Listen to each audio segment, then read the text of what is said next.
Nikita versus Najwa, hasilnya menang Nikita. Ditulis oleh Erika Bener dari seaworld.com. Polisi ini tuh kerap kali nggak malu dan sungkan mempertontonkan kemewahan gaya hidup hedon. Dan spesifik itu dibahas waktu Kapolri rapat dengan Komisi 3. Jadi ada beberapa anggota DPR Komisi 3 yang bilang, sekarang itu, dari dulu sih sebetulnya, bukan hanya sekarang, itu tuh polisi tambah nggak sungkan pamer kemewahan, pamer ada, dan bukan cuma polisinya, keluarganya juga. Kalian itu mau tim gue kek, mau timnya Najwa kek, terserah. Tidak ada yang memaksa kalian untuk menjadi tim gue juga. Gue nggak butuh tim. Punya tim itu ribet, apalagi timnya nggak punya pendirian. Gue sukanya punya tim itu yang smart, yang bisa menerima segala omongan-omongan yang benar, bukan omongan-omongan provokator atau provokasi yang bisa menghancurkan negara Indonesia ini. Udah mah negara Indonesia bobrok, mau dibobrokin juga. Sejauh ini di depan publik, Najwa memang tak pernah mengkritik Anies Baswedan. Padahal banyak kasus menyangkut Anies yang memicu kontroversi. Bagi Nikita dan sebagian kalangan, ini mungkin menimbulkan pertanyaan. Mengingat Najwa selama ini mengesankan selalu tampil kritis. Namun berbagai serangan Nikita tidak ditanggapi oleh Najwa. Buat publik, perseteruan ini memiliki arti penting. Kritik Najwa terhadap polisi adalah hal biasa dalam demokrasi. Tapi kalau dia memang jurnalis kritis, Najwa sebaiknya tidak pilih-pilih. Ibarat membanding buah apel dengan buah jeruk, seperti itulah saya memandang Nikita Mirzani dan Najwa Shihab. Netizen plus 62 bilang kalau Nikita itu tidak atau bukan levelnya Najwa. Permasalahannya baik Nikita maupun Najwa, keduanya datang dari dunia yang berbeda. Jadi tentu saja tidak dapat dibandingkan. Yang satu apel, yang satu jeruk. Lalu mengapa si jeruk nyinyirin apel? Mungkin karena si apel nyinyirin buah pisang, dan karena ketiganya adalah buah yang berbeda. Saya melihat sah-sah saja semuanya. Najwa boleh dan sah menyinyiri tingkah para istri polisi yang katanya gak punya rasa malu memperlihatkan gaya hidup hedon. Nikita juga boleh dan sah menyinyiri Najwa yang katanya dirinya lebih pas untuk menjadi pihak yang menyinyiri polisi, karena semua pengalaman Nikita yang berkali-kali dikadali polisi. Disinilah menangnya Nikita. Mengapa? Karena yang nyinyirin Nikita netizen plus 62 yang kalau diibaratkan makanan itu ibarat kacang tanah. Loh kok kacang tanah? Ya kalau buah apel, jeruk, dan pisang sesuka-sukanya orang sama 3 buah tersebut paling banter makannya cuma 2 atau 3 biji. Tapi makan kacang tanah, sesendok makan saja isinya sudah puluhan. Sedangkan yang nyinyirin Nikita karena dia nyinyir sama Najwa itu ibarat kacang tanah, 1 kuintal alias 100 kg. Nikita menang banyak kan? Dari artikel yang saya tulis tentang Nikita Mirzani kemarin, sekarang saya paham cara kerja Nikita dan modus nyinyirannya. Dia melihat ada chance untuk mencetak cuan jika dia mengomentari ucapan Najwa Shihab. Nikita melihat dan menilai bahwa sosok Najwa Shihab adalah sosok elit papan atas di dunia jurnalistik. Nikita melihat level dirinya di dunianya, dunia jeruk. Sudah selevel dengan level Najwa di dunianya, dunia apel. Karena itu Nikita mensikat langsung ucapan Najwa dengan harapan cuitan dia akan menjadi polemik panjang. Karena semakin panjang polemik diciptakan, semakin banyak cuan masuk ke rekening bank Nikita. Nikita paham sekali siapa Najwa Shihab dan seberapa banyak pemujanya. Dengan satu komentar panjang seperti yang Nikita tuliskan, tsunami respon dari netizen plus 62 pun melanda. Baru satu komentar yang Nikita buat, dia sudah pasti meraup cuan. Apalagi kalau Najwa sampai terpancing dan membalas komentar Nikita. Saya yakin Nikita akan membalas lagi dengan respon yang semakin memancing. Semakin panjang message exchange di antara mereka, semakin banyak pula cuan yang masuk ke kantong mereka berdua.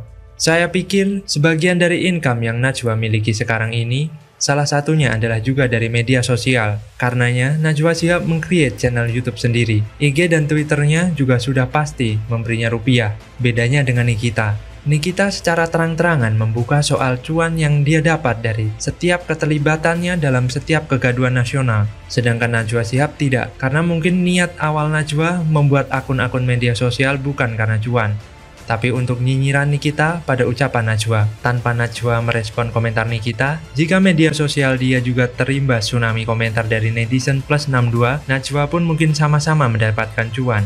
Karena seperti yang Nikita sampaikan, semua ini hanya urusan pekerjaan. Netizen plus 62 aja bodoh mau dikadalin Nikita Mirzani. Semakin netizen plus 62 memberikan perhatian dengan membuli Nikita, semakin mereka membuat Nikita Mirzani kaya raya.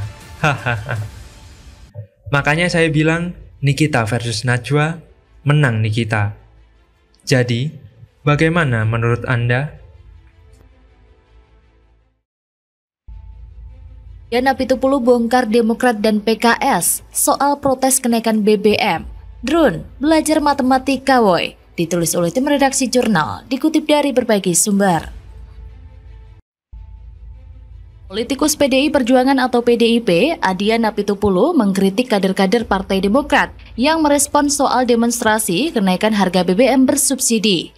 Menurut Adian, sebaiknya para kader Demokrat belajar matematika dan sejarah terlebih dahulu sebelum berbicara soal demonstrasi kenaikan harga BBM bersubsidi. Perbandingan yang dimaksud Adian adalah kenaikan harga BBM pada era Ketua Majelis Tinggi Partai Demokrat yaitu Susilo Bambang Yudhoyono atau SBY menjadi presiden dan era Presiden Joko Widodo. Di era SBY, kata Adian, total kenaikan harga BBM jenis premium Rp4.690, serta di era Jokowi total kenaikan BBM jenis premium atau pertalit yaitu Rp3.500. Jadi, SBY menaikkan BBM lebih mahal, yaitu sekitar Rp1.190 dari Jokowi. Sederhanakan hitungannya, simpelkan matematikanya, tapi pendemokrat pasti pura-pura nggak paham, jadi ada kesan melawan. Maklum ya, surveinya sudah masuk 5 besar.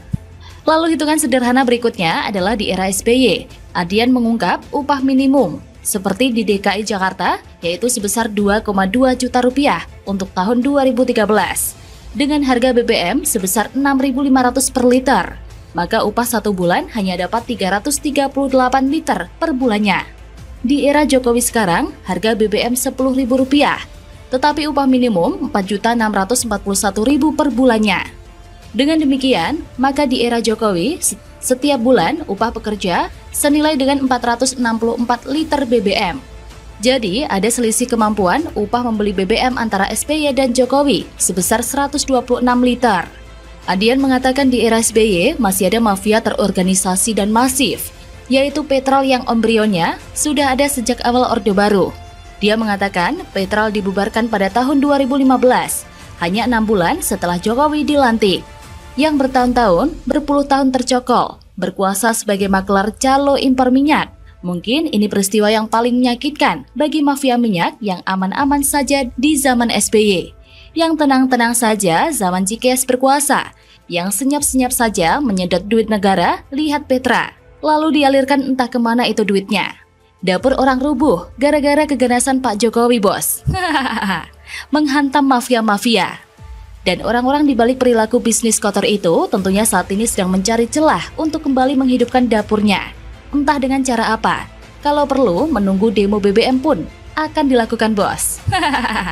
Tidak hanya itu, Adian menambahkan pembangunan jalan tol sebagai salah satu infrastruktur penting dalam aktivitas ekonomi di era SBY hanya mampu membangun 193 km jalan tol. Di era Jokowi, jalan tol yang dibangun hampir 10 kali lipat dari zaman SBY, yaitu 1.900 km. Kalau mau dihitung lebih detail lagi, dari jalan tol itu, jalan nasional non-tol, jalan provinsi, jalan kabupaten, hingga jalan desa sepanjang 304.490 km. Maka menurut Adian, setiap detik Jokowi membangun tidak kurang dari 1,5 meter jalan kaki lebar yang berbeda-beda. Dari perbandingan-perbandingan angka tersebut, maka era SBY tentunya merupakan era kesedihan bagi semua orang, kecuali mereka yang berkuasa saat itu.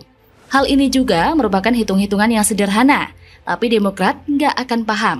Mereka rela disebut nggak ngerti daripada nggak ikut aksi demi elektabilitas. Yang ngerti matematika pasti paham kenapa subsidi harus dicabut. Karena kalau nggak dicabut bisa hamil.